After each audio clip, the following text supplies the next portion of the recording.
Hello and welcome to another episode of Gender Stories. I know I always say that I'm excited, but it's because it's true. I just interview the coolest people.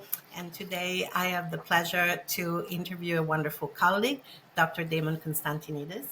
Damon is a queer trans man and sex nerd who loves being a dad, teaching and talking about queer and trans pleasure and growing plants as a way to connect with magic and the sacredness of the earth. He's trained as both a clinical social worker and a sex therapist and has worked for more than 20 years in the field of trans and queer health. He owns a private therapy and coaching practice where he offers virtual groups and services to trans and queer folks all over the world. Damon is a trainer for the sex therapy certificate program at the California Institute of Integral Studies and an adjunct professor at Widener University. He's also the co-author of the book Sex Therapy for Erotically Marginalized Clients, 9 Principles of Clinical Support. And his writing can also be found in the newest edition of Trans Bodies, Trans Selves.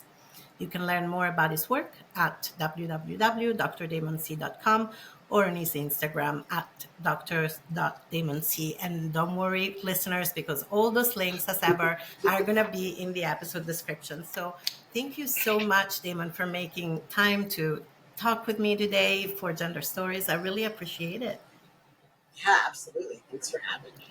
Yeah, it's such a pleasure. So, I first became aware of you and your work when your book came out. Actually, the sex therapy for erotically marginalized clients, 9 Principles of Clinical Support. And I know it has been out a little while, but I think it's did we say 5 years before the Yeah, recording started? Yeah.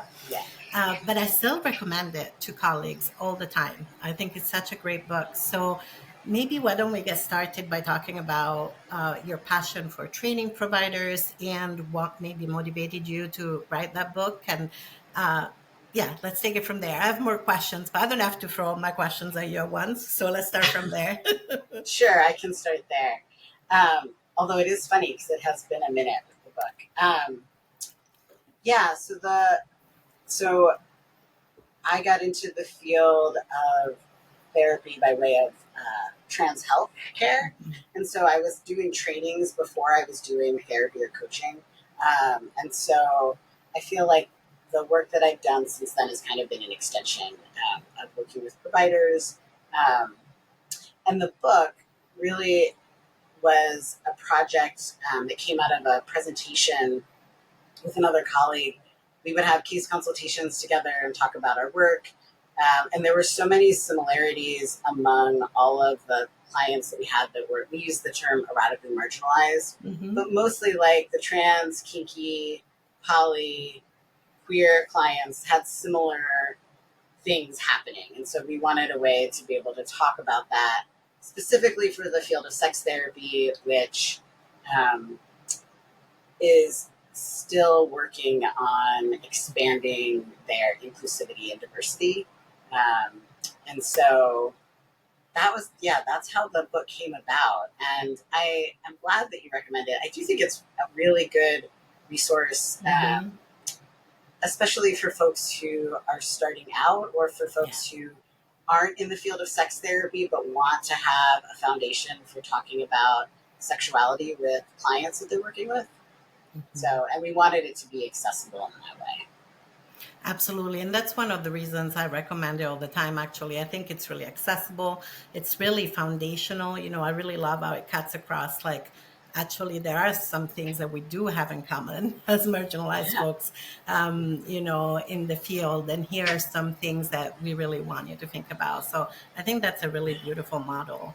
Um, and I know before kind of we started the recording, you were saying your focus has really shifted from educating providers to really providing more services to the community. So let's talk a little bit about that shift and what prompted that shift from kind of your background of as a trainer and educating providers in trans health to actually being more kind of a provider of therapy and coaching and resources for the community.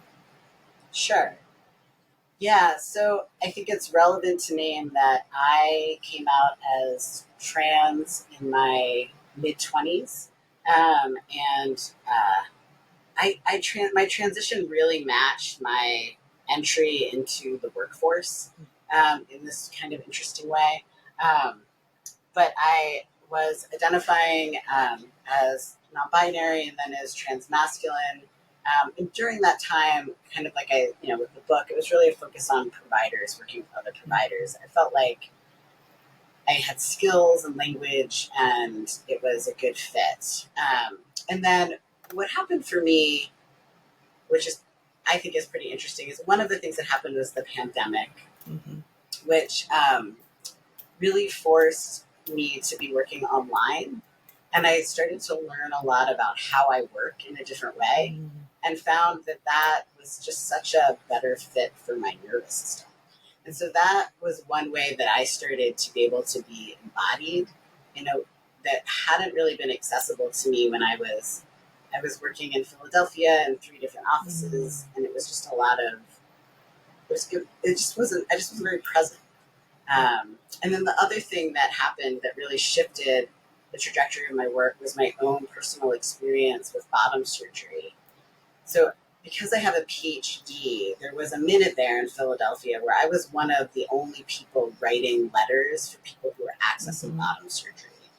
Now there's a bunch of people, which is amazing, and I feel so grateful for community. But there was a period where I was writing about a letter a week for folks. And so I was really interacting a lot with trans femme, non binary folks who were looking to access bottom surgery of some kind. And through that experience, I had like a moment one day where I was like, oh, wow, I think I want this, which is really interesting because I had been very invested in not wanting any more surgery. I had had top surgery in my mid 20s. And so it was a real, it really changed how I thought about myself. And I had to do a lot of work to figure out what that meant, knowing that I wanted it. And I said this to you earlier that I talk about bottom surgery because it doesn't bother me. I think like 20 years of sex therapy training I have like just a different relationship, I think, with that part of myself and with talking about it. Um, and and I know for a lot of people that's really hard. So I feel like one of the things I can offer is, just like being pretty upfront and sharing what feels comfortable. Um, so what I didn't expect was after I was able to access surgery, which is its own story, um, is that I suddenly had all these openings in my life that I just had not expected. Like I work with trans folks. I know all the things, right? That like it can impact your life in all these ways. And it was a different thing to experience and being like, oh, I actually just am more comfortable in so many ways that have nothing to do with the actual surgery at all. And one of those ways was like teaching and talking to trans folks about sex and sexual pleasure, which before I had a lot of thoughts. I'd even written the zine that you can get Yeah. that's on my website. I'd written that before. Like I could write about it, but like talking about it, I just didn't feel comfortable. And so since my surgeries are done, what I really did was shift my practice to working with the community. And right now, mostly trans mask, but with like a vision to expand that. Um, and like offering services around sex therapy and sex coaching.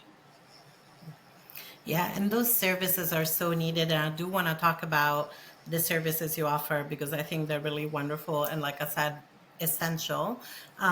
But first, I want to stay with this piece of the story for a minute because, like you said, Mm-hmm. not everybody feels comfortable to talk about it. Mm-hmm. And actually, I don't think that from a trans mass perspective, we ever talked about bottom surgery from this perspective on the show. So, if that's okay, I know we touched base before Yeah. the recording started. I'd like to stay with that.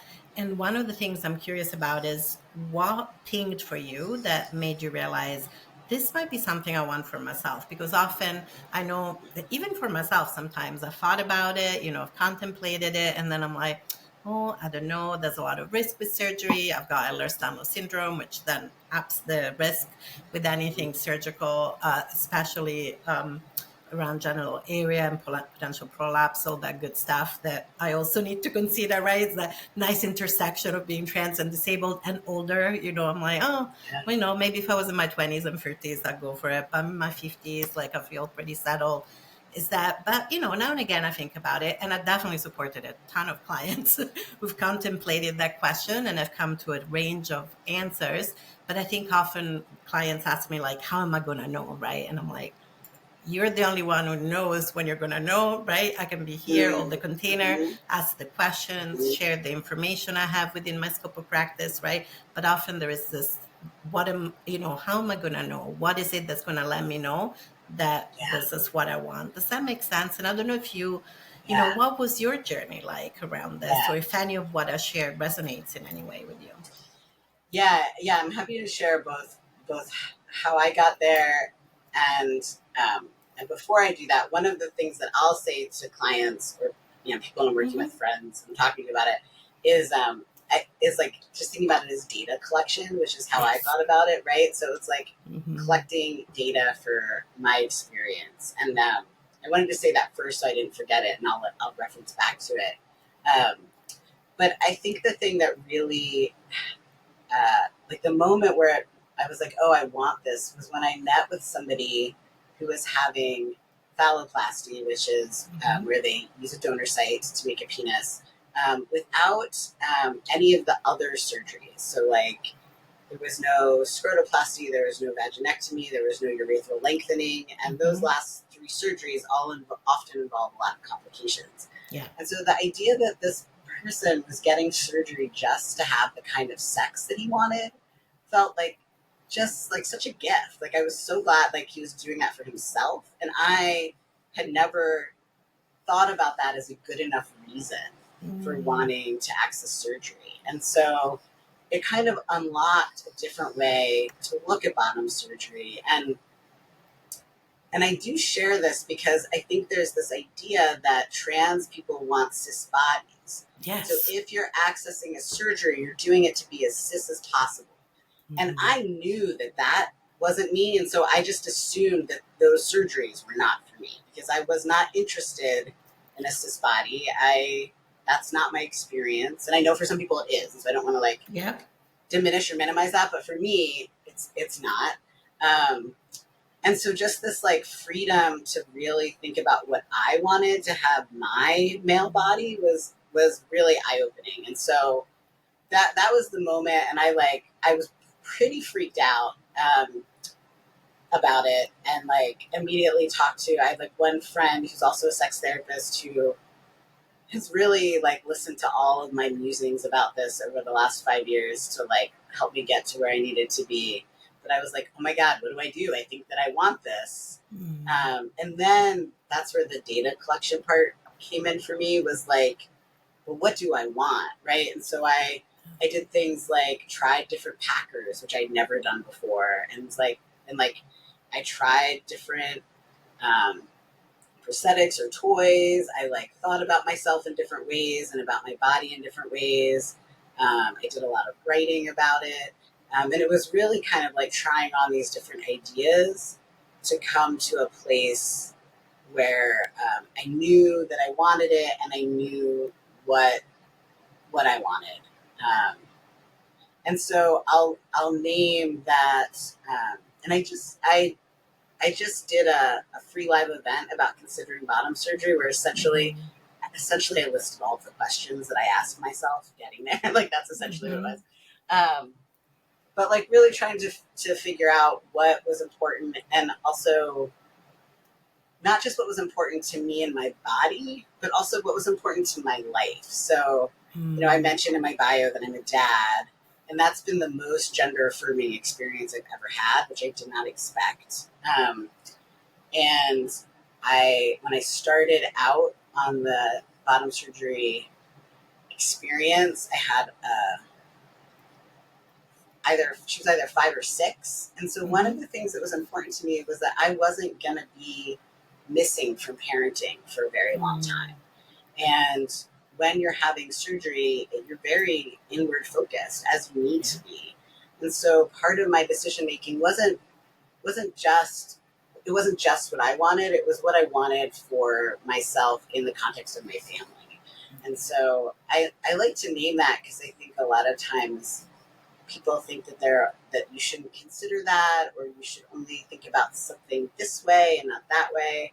But just wanting to like think about it real holistically, like, if I had been 20 when or 25 with resources and insurance, I might have made different decisions, but I wasn't. I was 38 and I had, or 30, I was almost 40, and I had a kid, and I made decisions that were best for me in my life as it is, not as it could have been, if that makes sense. Oh, that makes so much sense to me. And I love, I'm having so many thoughts. I love, first of all, how you describe that it's a process, right? Because Mm-hmm. often that's why I say to clients as well, I'm like, it's not a one and done, right? I mean, yes, for some people, they're really clear about what they want and they've already done all the research, and that's wonderful, right? But for folks who are like, I'm just starting to think about this, I need to decide, there can be a sense of urgency. I'm like, that's okay. We can take a minute to explore what you want and what the options are. And, if you have questions, this is a good time to explore those questions, right? You don't have to be like 100% sure, because can we ever be 100% sure of Yeah. anything? But, I encourage people to engage with it as a process. And that I also encourage them to think about all the different aspects of their life. Like you said, this moralistic perspective, right? If I think even about my experience of top surgery, right? I had it when my oldest was like 7 years old. My youngest hadn't come into my life yet, and this was back almost 14 years ago now. She's 20 now. But and I was thinking, okay, when do I do it in the year so that it's like, good for me, but also good for my family, and making sure that there was community support. Because even though I did have a nesting partner, when you put parenting and caregiving, Mm-hmm. and holidays, because I did it right before Christmas, because that was a good time for me as an academic at the time. And, that there are lots of things to consider. And so I was thinking, what about support for my family while I'm healing, right? And also, how do I talk about it with my kid and make sure that like she understands what's happening and that she can ask the questions she wants to ask before and after, which she did have questions, right, before and after. And so I think that it's something that often people are like, I just want to think about it for myself, and I'm like, that is great. And also, let's think about, when might be the best time for you? When might be, do you have the support that you need? All those kind of questions. And I love that you said that being a dad and being a parent has been such a gender affirming part as well. I would love for you to say a little bit more about that. How as parenting being kind of gender affirming for you in some way. I think in some ways, it feels a little bit like process of elimination. Like, Mhm. I did not come into a trans mask identity with ease. I carried a lot of shame. I carried a lot of trauma, and like being a man felt very precarious. And it took me a very long time to be like, oh, actually, I have a binary trans identity. It took a Mhm. very long time. And so, in some ways, I just think it's like the first time where I was like, oh, this fits, and I don't have any reservations about it. Like, it just, so I think it was in some ways more of a somatic experience. Mhm. Um, and I one time went to a workshop. Ignacio, I can't remember Ignacio's last name. Oh, Ignacio Um, Rivera. yeah, I did it love their the work so much. oh Yeah. yeah, it was at the Yes. Trans Wellness Conference, and it was about being a Hmm. trans parent, and it was before I had a kid. And Ignacio's frame was that like there are lots of ways that we parent, and Yeah. that being a trans parent isn't just about having a kid. And it was very. I was like, oh right, and I was at the time running the trans youth group at Mhm. the local LGBT youth center, and like working primarily with trans youth, and like there were so many ways in which I was parenting. Yes. And so it was also like, oh, this is, I don't know, the way I think about it is this is probably because of my own experiences that required me to parent as a young person. But Hmm. whatever, at this point now, it's like a tool that I can use to help other people and like share it as kind of like this comes naturally to me. And so how can it like support people who don't naturally have this energy, this dad energy in their life, essentially? Um, That makes so much sense to me. I don't know if that's how you'd identify, but as a parentified child, I'm like, I think that's where a lot of my skills as a therapist yeah, come from, totally. Yes. or anything I Mm-hmm. do. And there are times where I'm like, but I was like, well, that's what we do as humans, right? We take what we Yeah. got, and partially part of it is trauma, which has led to like being a parentified kid, but also part is like, that's what some of us do, right? We manage Yeah. to develop this kind of more nurturing parental parts of ourselves. And Yeah. definitely it's very interesting in our family. I think gender roles are very kind of mixed up in different ways. There are ways in which I'm definitely, I was the gestational parent. So in that way, I'm a mom in some ways Mm-hmm. to my oldest, but in other ways, I definitely am more of a traditional dad, in that like I'm the main, breadwinner for our family, and I was not the person who was always available for like if the kid is sick at school, or because of my job actually, my co-parent is much more likely to be the one kind of, doing drop off and pick up. And he also just has this very, even though he's a cis man, has this very warm mom quality, for want of a better word. I'm Mm-hmm. definitely more the like, well up the kid before bedtime kind of parent, right? And so I think that when thinking about parenting and gender is Yeah. fascinating. Yeah. Yeah, and I guess I want to like say to that too, that I think part of what being a dad, a trans dad that I enjoy, is Hmm. actually the queering of it. So Yes. like we just had this conversation, my kid and I. She just turned 10, and I always do her hair, Hmm. because I always had long hair, and I know how to do hair, and I did costume design. I know how to do hair, Yeah. right? Like there's also a very faggy part of me, so maybe it's more like Hmm. fag dad that I can really bring up in that moment. But she was like, yeah, when kids ask about my hair, they're like, and I tell them you did it, they're like all surprised. And then she's like, but sometimes I think maybe they need a dad to do their hair. It was like very cute. Um, but but yeah, so I don't know. There's something that feels freeing about it, which I don't actually think makes a lot of sense, because I know, like I know cognitively that sometimes those parent roles can feel really rigid for people. But Hmm. for whatever reason, I feel very lucky that that was just not what I like.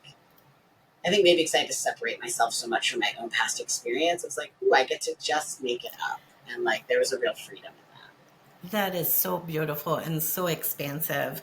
And, often when I work with clients, that's what I want for all of them, trans or Yeah, cis or non binary. I'm yeah. like, yes, we do have all this like familial and cultural and social and Mm-hmm. historical baggage when it comes to gender in so many different ways.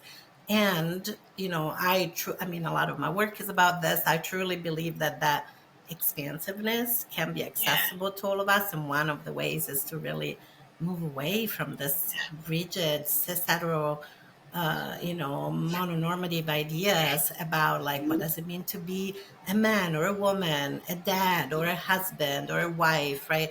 And I see cis folks kind of struggle with that Totally. rigidity too, and there are studies that have shown that they also don't really benefit. In fact, they're Yeah. harmed often by those kind of more rigid binaries. So I love that you talked about that.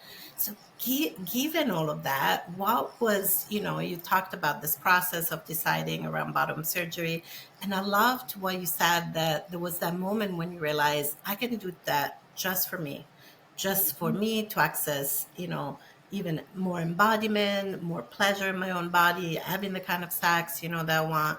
Um, and that is really beautiful. But then there was a process. At which point in that process did you know that you were ready to move forward? Because that's another question that people often have. Okay, I keep looking at things, I'm like 98% Mm-hmm. there. When do I know that I'm ready? Right? Yeah, I don't remember the moment that I knew I was ready and that I had made a decision about what I wanted.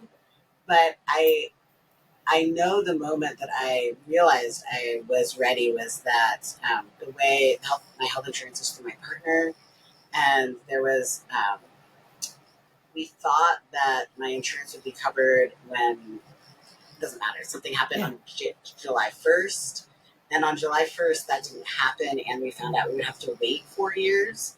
And so I just kind of like lost it. And like I was so surprised by my emotional reaction that was data, right? I was like, okay, well that's data. And we did a lot of in solidarity with people that have to do the work with your insurance and do the I tried to appeal it 3 times, and it's like a really humiliating It really is. experience to try to do. And we didn't get it covered that way, and then we were finally able to get it covered um, in a different way by communicating with your job, and that was a real relief. So I didn't have to wait 4 years, but that moment was like, oh, okay, this is a bigger deal than I want knew it was, and wanted it to be, because I didn't want to take up space, I didn't want to take up resources, I didn't want to take up time, but I needed to. I thank you for sharing that. I'm sorry that you had to go through all of that, because it is a really heartbreaking, humiliating process for a lot of folks. Yeah, I was really lucky with my top surgery that it was covered under my work insurance at the time, and covered in full. But I've supported a lot of folks, including yeah, friends, right, with appeals, and now yeah, exhausting. And also, our health insurance is not always clear of why, there's just a language that they use that if you're not immersed in health insurance world all the time, I've had clients or even friends go, I don't understand. This should be covered under my policy. Why did I get rejected, right? And because I'm a provider who works with insurance, I can look through and go, oh, they use this loophole or they use that loophole, right? Here is how yeah, you can address it.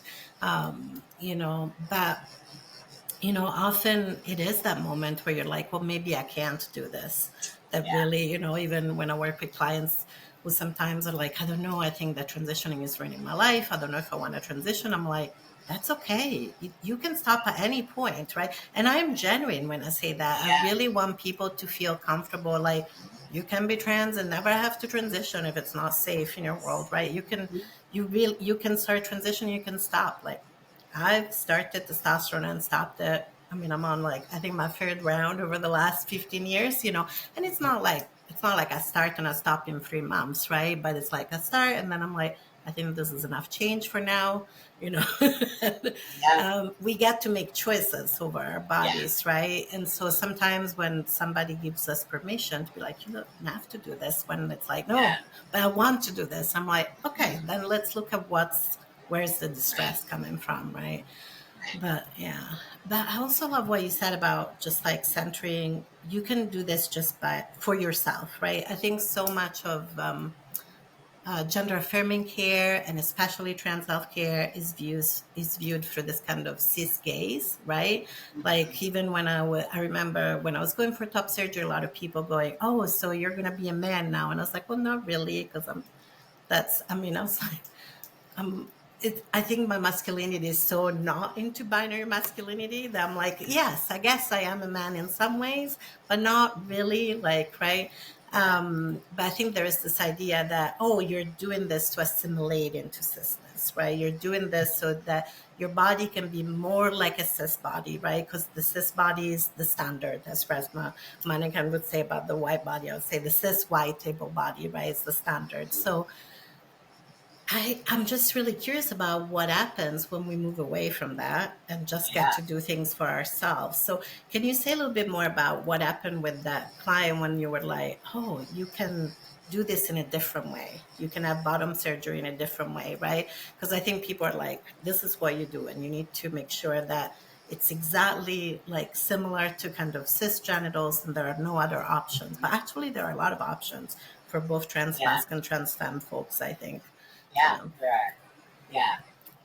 Are you asking like what my experience was with that person? Either Like, you can either be what your experience was yeah, like, what was it that unlocked for you, or it can be more general. We can also go in the direction of more generally, like people don't realize that it's not like yeah, now I'm just making my body into a cis body, basically, right. whether it's top Yeah. surgery or bottom surgery, Mhm. right? And actually, so we could even talk about all the different options for bottom surgery that people might not be aware of. So whichever Yeah. direction feels best for you. Well, and I think though I also want to mention this Mhm. idea. I think this is adjacent. Yeah. That you have to you have to be suicidal to access trans affirming Yeah. care. Mm-hmm. And I think it was really that piece actually that was, or you have to have extreme dysphoria, right? Yes. Maybe not, okay. Maybe not suicidal, but extreme dysphoria for this to Mm-hmm. be something you should have access to. Um, and that wasn't, I didn't have, I've had clients that can't use public restrooms because Yeah. of their dysphoria, right? Mm-hmm. That's not Absolutely. my experience, right? Like I've had clients who aren't able to, who really struggle with sexual pleasure because of their dysphoria. That, there's definitely uh, some distancing myself, right? But it Mm-hmm. wasn't that experience. Um, and so I think just yeah, watching him make that decision without extreme distress and Mm. feeling so confident in it. And I felt great about writing the letter, right? Like Yeah. I'll always write a letter just for anyone out there. I don't do gatekeeping. Yeah. And so just having that moment, and that is something that I like to share with people. And the other thing I'll say is, a couple of weeks ago, I had the opportunity to go to Camp Lost Boys, which is Yes. Mm-hmm. 150 trans men summer camp for a weekend, which was really powerful as someone who doesn't often feel like I have elders. So that part was powerful. But I also really appreciated, somebody just talking about how trans masculine people don't take up space, Yeah. right? Like you don't take up space. You're a giver. You're a caretaker. You are a service. You're in the human services professional. Mm-hmm. But you don't take up space. You're very careful. You're very cautious. And of course, those are generalizations, and generalizations don't cover everybody, right? But I do think, as a culture, that felt true to me in my experience of trans mass culture, and in my experience of myself as a trans man, right? Like I'm a man, but I don't want to be a toxic man, and I don't want to be enacting sexism. So I want to take up space, but not too much space. And so I think there was that piece too around the surgery of Mm. oh, having to be willing to take up space, which was really challenging for me to do. I mean, you even heard me talk about it. I'll take up space and I'll do it so that I can be benefiting this person who is responsible, I'm responsible for, right? Yeah. And I don't feel bad about that being part of the narrative, right? But yeah, that's part of that narrative about not taking up space. Exactly. And it's good to have an awareness of it. Oh my God, I resonate with that so much. And then sometimes when we take up space or say the thing, then there can also be that backlash of oh, you're just being a dude right now, or you're just being a man. And then that creates even more, at least for me, okay, let me Yeah, shrink back into not being threatening, right? Because there's something right, about that, stepping into assertiveness or taking up space that can also be very quickly labeled as oh, that's toxic masculinity, right? Either right, from other people or internally. I've also worked with clients where I just don't, even somatically, right? Let's really experience finding this right place, not inflated, not deflated, just right, just the right amount of space. And I've had so many trans masculine folks go, oh, this feels so good somatically, but what if I take up too much space, right? And I was like, mm-hmm. even just the fact that you worry that you might take up too much space probably means you're not a toxic man. Like most Right, men who take up too much space don't think about it a lot, in my experience, right? right, But yeah, I think you're right. There can be so much kind of reticence, and I think that's relevant in thinking about. I love so many of the things you said that I want to go into a lot of different directions, but I think the direction I'll pick is around the centering of pleasure that you mm-hmm. seem to be kind of moving towards in your work, right? Because in a way, kind of when we do things not because of the distress, I'm really glad you mentioned that, because same, I was like, oh, do I have enough dysphoria, how much dysphoria is enough dysphoria, or even is we're still centering this kind of there must be something distressing about being trans. There must be something that hurts, rather than I just actually want to be myself and feel embodied and center expansiveness and joy and pleasure. And that should be good enough, right? For anybody, right? Like, this is going to help me live a better life, a more expansive Yeah. life, to feel more embodied, to be more settled, to access more connection and more joy, more pleasure, including sexual pleasure, right? I think there's such a shift when we can come to this place of like making choices from this place. So, is that part of what motivated you to start things like the Trans Max Sexual Pleasure Program, for example, and to really, to go in the direction of being a sex therapist, right? You could have just stayed a therapist who worked with all sorts of issues, including sex, but you did specialize as a sex therapist, which in a way kind of makes sense then that you would run a group that it's about sexual pleasure, right? Am I making sense? But tell me a little bit about that journey and that choice of centering pleasure in your work. Sure. I mean, it's interesting. Like the road to being a sex therapist. In some ways, that's why I put like sex nerd as the thing, like the second thing in my bio. Is that I just find it really interesting. Perhaps Mm-hmm. it's like and that has always been true about me. Like even though I wasn't the person having the most sex. Like that's not the role I played in high school or college. But like I was the person who was like most interested in it. Um, and so, I don't know, was that trying to figure out myself? Probably that was part of Mm-hmm. it, for sure. Um, the sexual pleasure, the sexual pleasure program, and just in general, like wanting to bring that into my work, it feels like it's really like a paradigm shift that I think is really challenging for people, and I think can be so powerful. Like when we like stop trying to do things because we're supposed to, or that's the way it's supposed to be, and instead are like really curious about like what feels good. And I think that in terms of gender and in terms of sexuality and in terms of just like like our experiences as humans in general, like experiencing pleasure. Um, and so like I feel like academically that's always something I understood and that I taught people to teach. But it was like having my own experience where I now feel like I can sit better with people as they're on their journey. So um, the Trans Mask Pleasure Program it's like an 8 week. It's virtual. It's a small group. So we do it online. We have big group, small group conversation. I got to write a curriculum, which like really like my PhD is in human sexuality education. Yeah. Actually, like and so like that's so my jam. Um, and just getting to really walk people through this internal reflection. It's like reflection, growth, and then kind of plan. Mm-hmm. Um, and this idea of also relevant is that when I think about trans experience, I think about how gender diversity and trans folks have existed across time and across culture. And Mm-hmm. so just really trying to pull it out of always being compared to cisness. That like, Yes. what if instead it's just like another option that has no pathology around it and is Mm-hmm. just like like when I used to work, I don't work as much with teens, but when I used to work almost only with teens. And when I would have parents that were upset about is their kid trans, the first place I would go to is like, tell me what that means to you, right? Because if Mm-hmm. we see transness as human diversity and not as pathology, then why not let your kids see what it's like to use a different pronoun?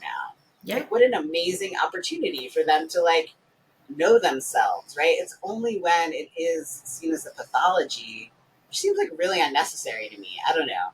I don't know if I'm naive or it's just how I have to like hold it in my head, but like it just seems unnecessary to go there all the Absolutely. Mm-hmm. and so in terms of like pleasure and sexual pleasure, right? Like so much of the I've just seen people so often struggle with that shift of like, how can Mm-hmm. I enjoy sex if I can't have sex that way? whatever that way is in their head, right? And so the program is really like designed to start to help you shift your paradigm to the one you want, which might not be the one I want. And that's okay too, right? And also to do it in a group, right? That's what people, I like can geek out on my curriculum or whatever, but what I over and over have heard that it's valuable because trans mass people are getting to talk to other trans mass people about how they think about it and what they do and how they feel. And one of the ways that I root my work as a sex therapist, as a therapist, as a coach is really like rooting into like both my ancestors and transcestors and like my lineage, like my sexual pleasure lineage, my trans lineage. Like before I did that, I just felt so alone all the time. Yeah. And as I started that as a spiritual practice, I've been more able to be like anchored and grounded. And so when it's like something that I try to offer in like as a tool for people that I work with is helping folks figure out like what does that look like for you? Like and in one of my groups, I had this like amazing experience where one of the participants was like, because I do it as an activity, like we like make a list of people, right? And he was like, I think we just get to be that for each other for the next 8 weeks. And like that's like, yeah, we get to be like each other's mirrors and reflections and models and like that as a gift of being in space together. So it's a very long answer to your question, but it was a beautiful answer. Absolutely. Yeah. Well, and I love what you said because as somebody who also very much, I see my work as part of like a healing lineage, and and even when I do education or speaking, I really always like to lean on ancestors and gender blessed ancestors, transcestors specifically when doing this work, and I think it does give it an expansiveness that is different than because also if I just approach it clinically, that is such a deficit and lack model, right? But if I'm approaching as in like humans have always need healers because sometimes we're hurt, we're whole, but we get hurt. We are whole human being. We're not broken. I truly believe that. And I often talk about that with clients. And we don't live in a well culture because of colonization, because of white supremacy, anti-blackness, patriarchy, right? And so I feel like it's not about fixing in air quotes, broken in air quote again humans. It's really about like, wow, we live in a really messy, messed up world with all the systems of oppression. Of course, you're going to feel it in your body, in your soul, and in your mind, right? And so, how can we hold the container of healing for each other? And that peer support is so essential. I truly believe that we heal in community, right? And you do, so I love everything you've just said, and you do both therapy and coaching, and that coaching piece allows you to kind of bring people together in a different way, not just beyond kind of, in a way, yes, beyond geographical boundaries of your license, right? But also the coaching work is different than therapy. So for people who are maybe like a little confused because, there are a lot of coaches and there are a lot of therapists, and then there are some therapists who do coaching and some therapists don't do coaching. And can you take a moment just to explain to listeners like how your therapy and coaching kind of differs and how you think about it in a different way? Yeah, absolutely. Yeah. So there's two ways that I kind of talk about how it's different concretely, and one of them is that my coaching work is not trauma work, and so most of the therapy that I do, not all of it, and I'm trained as a clinical social worker, and I'm a certified sex therapist, so licensed clinical social worker, certified sex therapist, and a lot of the work I'm doing is trauma. It's relational. It's like family oriented. It's I do, and so that is, and that's like somebody comes to me, and I'm like, "What's up?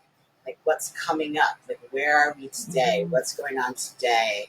And it's a pretty organic experience of healing. Yeah. And I'm not saying that healing doesn't happen in my coaching work, because I think it does. And I'm also not saying that people don't come to my coaching work who have experienced trauma, Yeah. because, No, of course, yeah. you I've know, seen I've um, seen both therapists and coaches, and I have a yeah, trauma yeah, history, but I do yeah, different work with different yeah, people. yeah. Absolutely. Hmm. And so the coaching I work is more structured. So I've worked with folks as a coach, just in general, like I'm not really like life coach, but like Hmm. maybe like pleasure coach, or Hmm. and more specifically around sex coaching. And so that it's like a little bit more structured. It's a little bit more focused. It's a little bit more. There's like a few more worksheets. I don't do that. I actually don't do that with my therapy. I like hate doing any like worksheets. I won't do it. But like with my coaching, I'm like, oh, I have the best questions to ask you for you to think about before you come in, so that we can try to like make happen what you just like talked to me about wanting to shift and change. So it's a little bit more goal oriented. Um, yeah. So that's kind of how I think about them differently.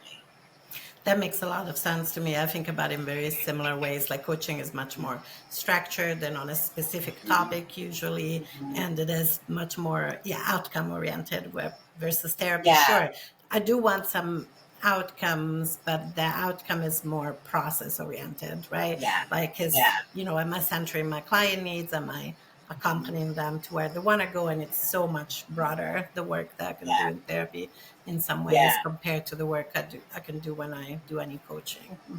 Yeah. Yeah, that makes sense to Yeah. me. And I want to name, like, I have the Trans Mask Pleasure Program, which is a Yeah, coaching program. But I have two other things that I've been doing too. I have yeah, one that's a Trans Mask 30 plus connections group, is what I called it. yeah. And it's a little bit like a support group, but it's a little bit different because it is a little more structured. We come up with topics together, and that's like a 12-week group. And again, like, the feedback I get is just how great it is to be in community. And almost every time I've run that group, the folks in the group have formed their own whatever by the time it's Mm, over. Like they have their Discord, or they have their, I don't know. I don't know what like I'm like, please, like the whole idea is I want you to be connected. So connect with each other in ways that feel mhm. good. Um, and then the other thing that I've been doing is this queer sexual pleasure program. And I've actually been running it as like as just like a mini program with couples or thruples or individuals who just want to do this work with me, which is really similar to it's like I feel like the tools I was using for the trans mat, like they're really relatable to people who have a or queer experience and feel like their sexuality and their identity and their experience hasn't been centered, and they're Mhm. not getting enough of what they need or want out of their sexual pleasure. So those are the other two that I've also been offering. The queer one is my newest one. Um, that's been really fun to figure out how to make that a great resource for people. I love that because often there aren't a lot of places that people can go to access that kind of information, education, or support, Yeah, right, around queer pleasure. And it is a beautiful segue because I was like, oh, we should talk about your other programs. And then you brought them in, and I was like, beautiful. That's exactly where I was going to go next, great. right? So I'm really glad that you have those programs because I often see, especially when people come out as queer, maybe a little later in life, they're like, where do I even start from? How do Yeah. I even know what I like or what I don't like? Well, I'm terrified to have queer sex for the first time because what if I don't like it? Or what if I'm supposed to do certain things and I don't know how to do them, right? And now there are a few more resources, even so, I think it was them or one of the other online magazines that article on like how to finger somebody, right? Or how to fist somebody. I remember, I mean, when I came out, I don't know, a long time ago, almost 30 years ago now, there wasn't a lot of information about queer sex. Yeah, We all kind of fumbled with each other, often also after a few drinks at the gay bar, right? It's like, which yeah, is not really an ideal way, honestly, right. in my books to Yeah, find out about pleasure, right? And so there are more resources, but I think there is a need for more. And yeah. so tell me about what you've noticed by doing those programs and centering pleasure. What kind of shifts have you noticed, or what kind of things people come in with? Like, who are the folks who come and join, for example, the queer sexual pleasure program or Yeah. any of that kind of work? Mm-hmm. Yeah. I mean, the people who've been interested in it, I guess I'll first say that I think that there is also something really um, unique about queer sex Yes, versus gay sex or lesbian sex or bisexual absolutely. sex. Mm-hmm. Um, and I also came out a very long time ago, and there were lots of really great lesbian sex books, and Yes, that true. was the Mm-hmm. identity that I was fitting into. I was Mm-hmm. a baby dyke. It worked out well. I'm really glad I had access to those resources, but they were very specific, and a lot of the, you know, it is different to have a queer experience where Mm-hmm. you're, because it's not just the way that I think about it is it's not just who you're attracted to, right? But that you're really invested in shit being different, right? Yeah. Like in doing it a different way, right? That like, and and so just like naming that is its own experience, and there aren't as many resources for that because it is a little bit hard to capture. Um, I know that you've done some great resources, and MJ Barker has done some Thank you. resources. Yeah, Mm-hmm. which I like really often refer people to, and have really appreciated. And so, in a way, like speaking of like lineages, right? Like I like hope to be building on work that you've done and that you all have done together, and kind of like how to ways to like translate that and offer that in this other, Mm-hmm. like it's like a different way of like learning, right? And so the people who've come and been interested have been people who are in long-term relationships who are like, we just want something different to be happening. People who have never had sex before and are like, I don't know what I want to do. Mm-hmm. People who have a queer identity and maybe started out in a different place, like maybe from a gender transition or just the Mm-hmm. experience of a sexual orientation transition, and are like, I don't really know where I am now or what I want. Or people who are like, this has been, sex is fine, but I don't actually want it to be fine anymore. Like, I want to put some energy into this. How do I go about doing that? And so, even though those are all really different experiences, the beauty of when I've done it as a group, right, is like being able to hold each other in those different experiences. Mm-hmm. And then when I do it with folks individually, I get to really be like, okay, let's really focus on your needs and wants and build this space together so that it meets those needs and wants. That is so beautiful, and thank you for the kind shout out. And I really hear you on the building of the kind of building on the work that's come before, but Yeah, also how different queer sex is, right? Because like you said, yeah, yeah, and there were a few things where I was like, this kind of this resource doesn't really speak to me. I remember really when I discovered kind of Pat Califia writing, and then Carol Quinn, actually, I think it's A Letter Daddy and the Fam, right? Was like, that was the mhm, one that rocked my world. It was before I came out yeah, as trans, and I was like, this is the closest I've ever come to like mhm, feeling like I'm not like the only person in the world to feel how I'm feeling yes, and to make sense. But of course, they're both kind of pretty kinky. I'm very kink focused, and mhm, not everybody, it's not accessible for everybody. For some folks, mhm, that's like one step too far from where they are, or it's not something they're interested in, or it's not their experience, right?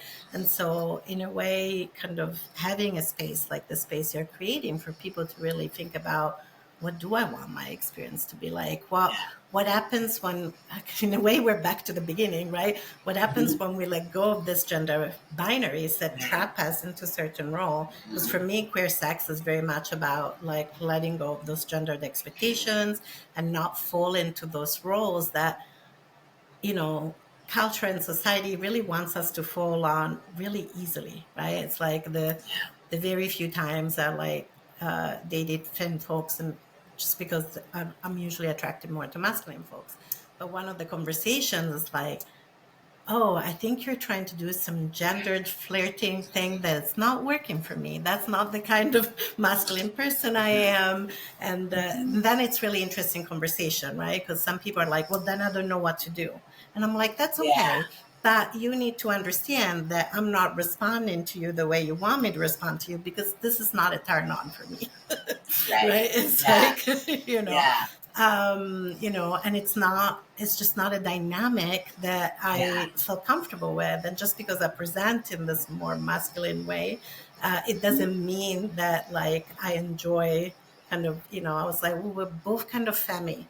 So we'll have to figure this out. Because Mhm. it's like, as a trans faggot, I'm like, yeah, if you do this like butch femme dynamic, I'm not the butch. So Right. right? Don't Right. know where to go with that. Yeah. And to me, that's queer sex, right? It's like Right. that queer sexuality where you're like, you can't just assume you're going to know where I'm going to fall just because I Uh-huh. look a certain way. And I don't know if that's something that comes up when you work with folks like that, there can be Yeah. dissonance about like, this is the way I feel about myself and this is the way I access pleasure. But then there are all these expectations, right, that are put on us. So am I making sense or like, Yeah, well, what's coming up for me is, again, it's just a little bit adjacent. Is mm-hmm. how often people talk about how hard it is to make it up, Yeah. right? And so that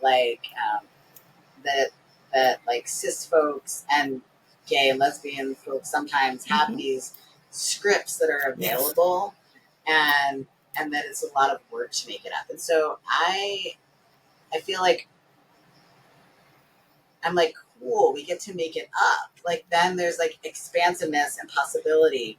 And I've learned that I also need to be like, let's talk about what it's like that you have to make it up, right? To like make space for that. And Mm-hmm. then I do think that part of what I have to offer is like, here are some ways you can make it up, right? Because it is pretty overwhelming to like Oh have yeah, to really come up with it by yourself and figure out like what queer sex is going to look like without any guidelines or guidance, right? And so I hmm don't actually have. It would be kind of fun to write up a specific thing. I don't have that, but like, but a lot of the tools that I offer are essentially helping people make it up for themselves with like support, right? Because it is daunting.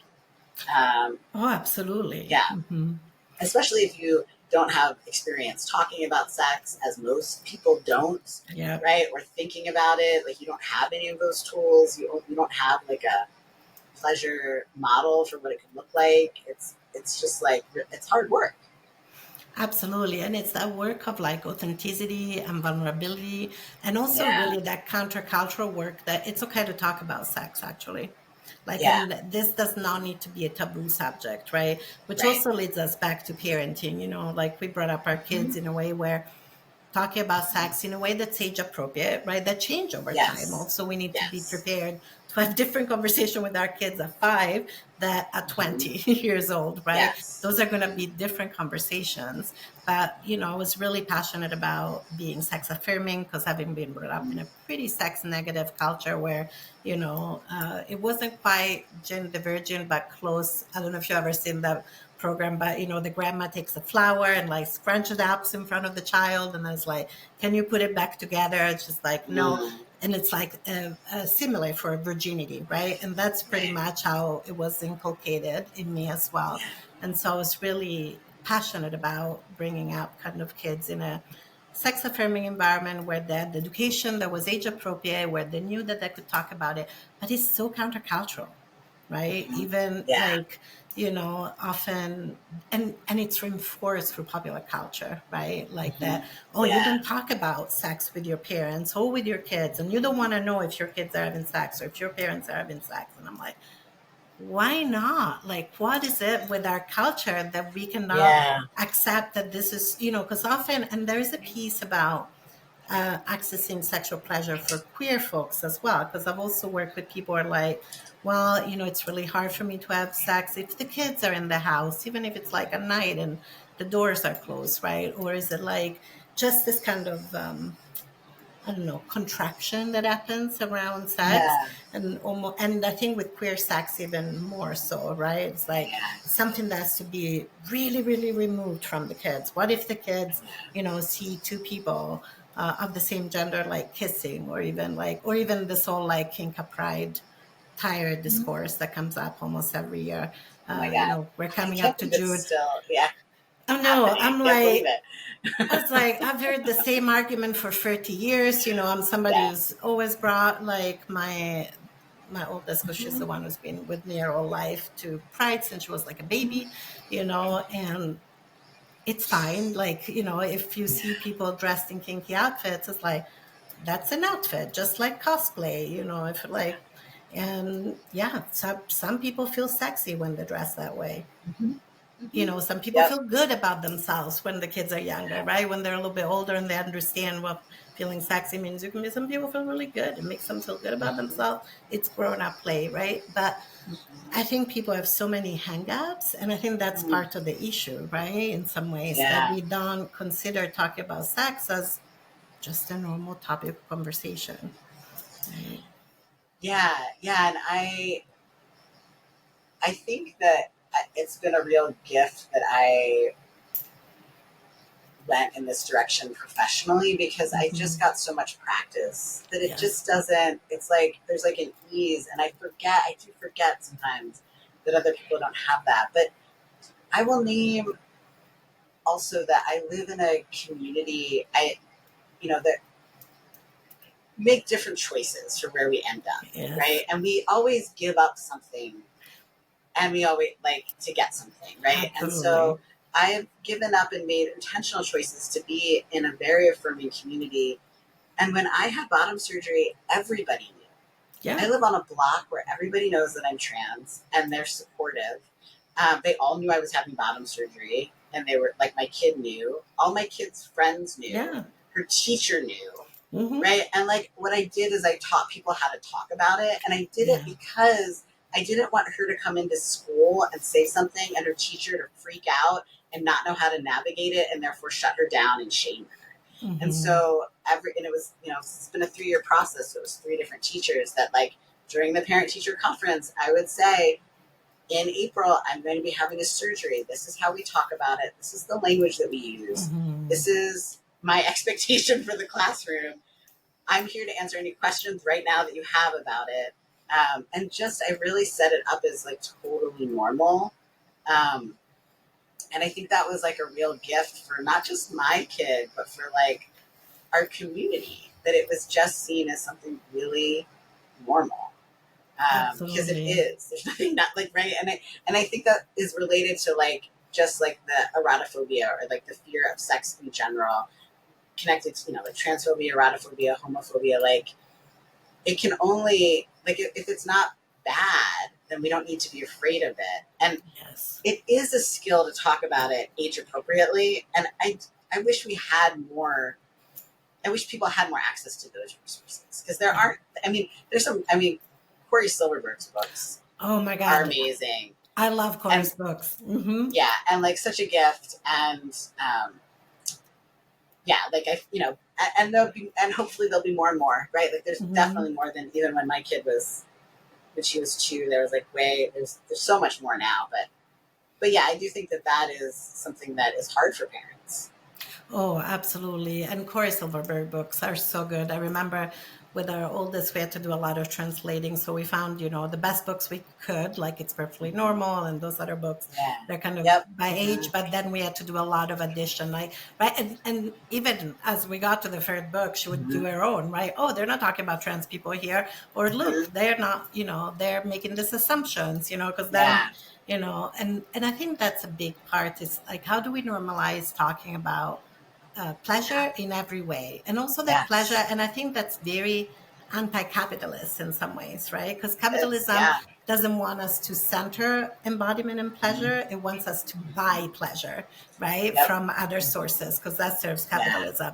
But Yeah. actually, if we learn that we can access pleasure in any moment, when we drink a refreshing glass of water on a hot day, like, oh, a shower when you've been like outside and getting hot and sticky, hugging a tree, eating a ripe peach, and having delicious queer sex. There are all different Mm-hmm. ways of accessing pleasure, right? But that Yeah. doesn't serve capitalism, you Right. know. Right. And so it makes Yeah. sense to me that it's not in the current overculture's interest for us to normalize talking about pleasure, and now it can Yeah. be accessible, and now it can Yeah. be embodied and access all of this in any moment if we are Yeah.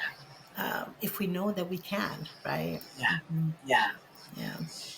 Yeah. And I also, I feel like one of the things that I would do is actually write in those books. So like, and Hmm. it's perfectly normal. Like, I just like add Yes. my own little like black Sharpie, like, Yeah. um, and Tango makes three is a little bit Yes. pathologizing. So I went in, I fixed it, right? And so like, Yes.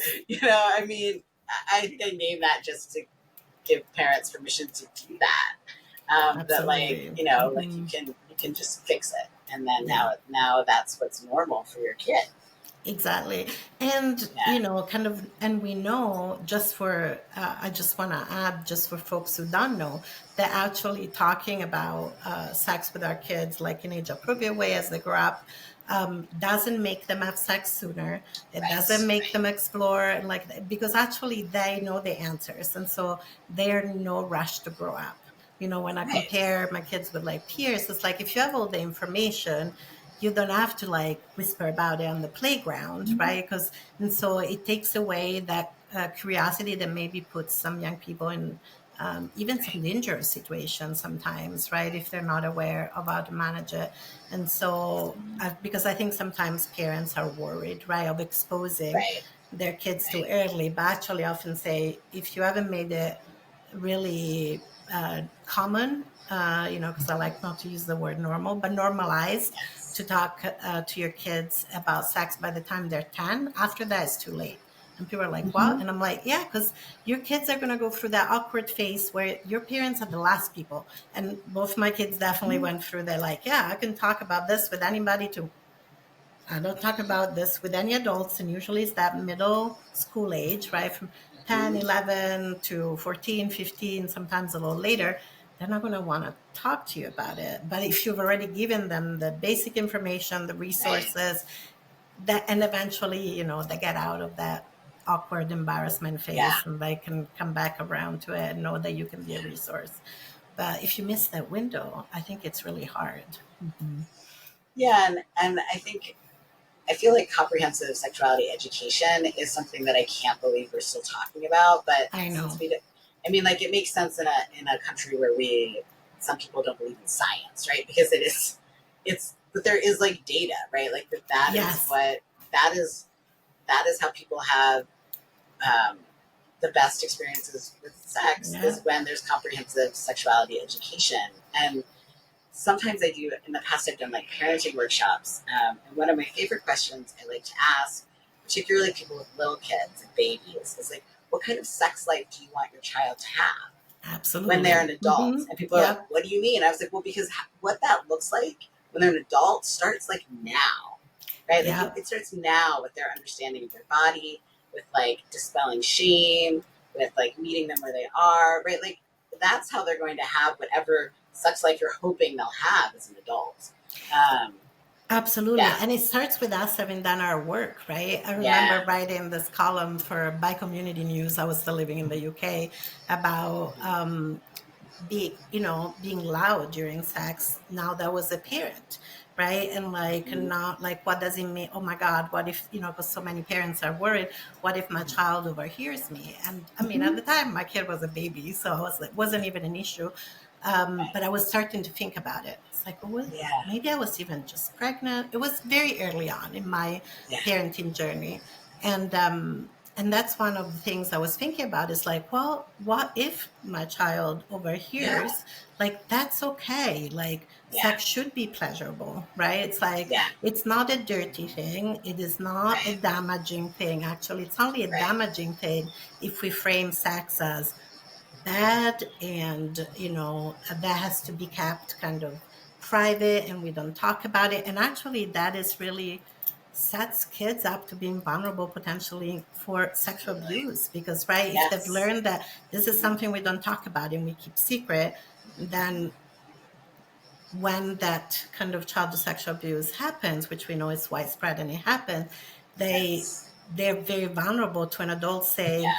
this is private, don't tell anybody, or don't tell your parents if it's not a parent, or don't tell your anyone else because it's a secret, right? And then Yeah. it's reinforced by society. And so it's not just, it's actually potentially damaging, and I think it Yeah. reinforces kind of this culture of stranger danger when we know that danger is Yeah, mostly inside the home.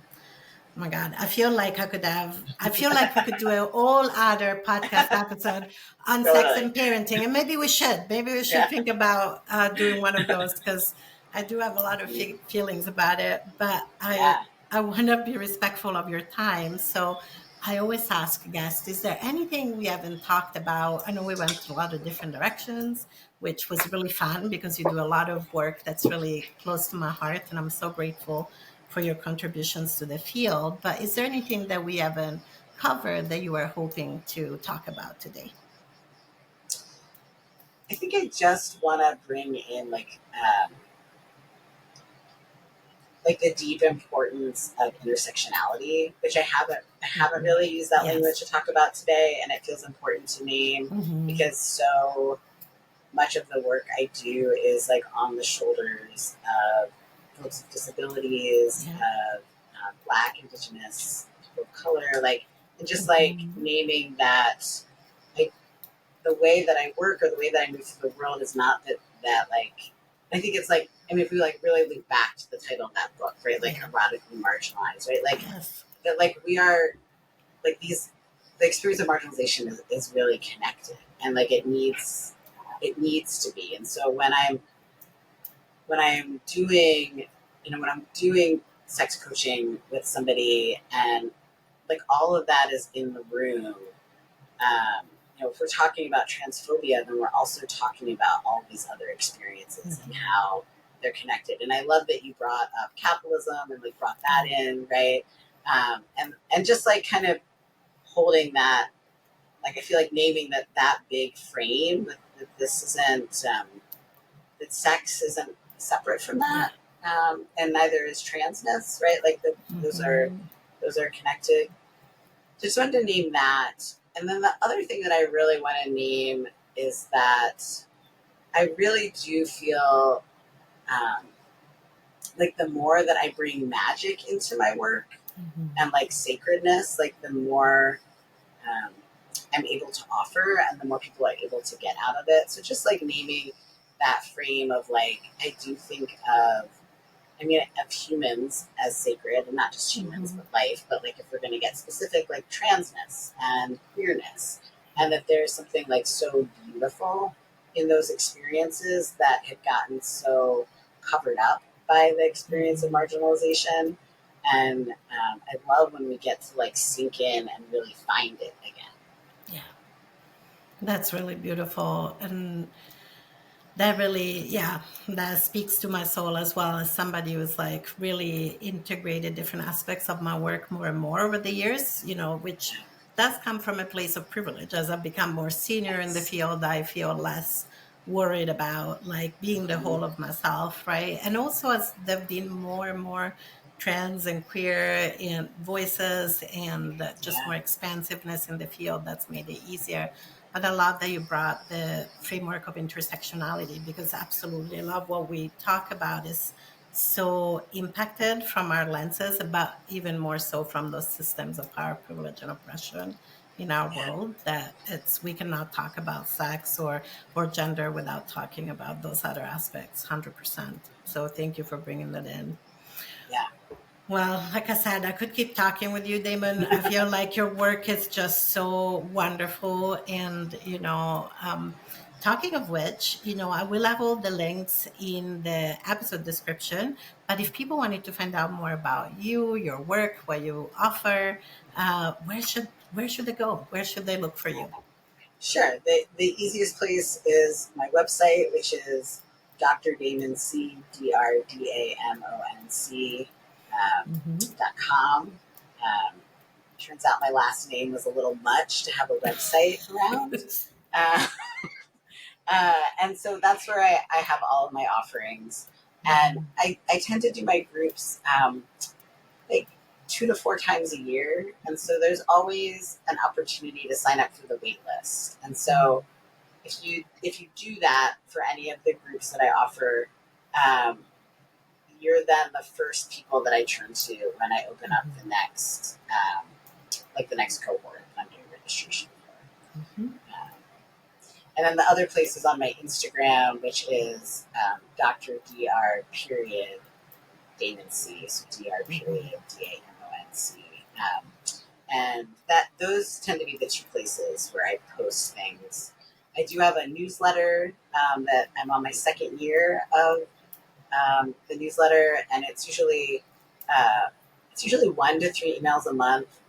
1 to 2 of them is usually some writing piece that I've done around queer trans pleasure, and then the other one is often something about whatever I'm offering that month. Dear listeners, I hope that today you've resonated with some of our conversation, that this is going to lead you to think about where you find your own pleasure and whether you're trans or queer or not, really inviting you into expansiveness and joy and finding a way to access your own embodiment and your own pleasure. And so until next time, take care of yourself, and I hope that you find some way to feel pleasure today.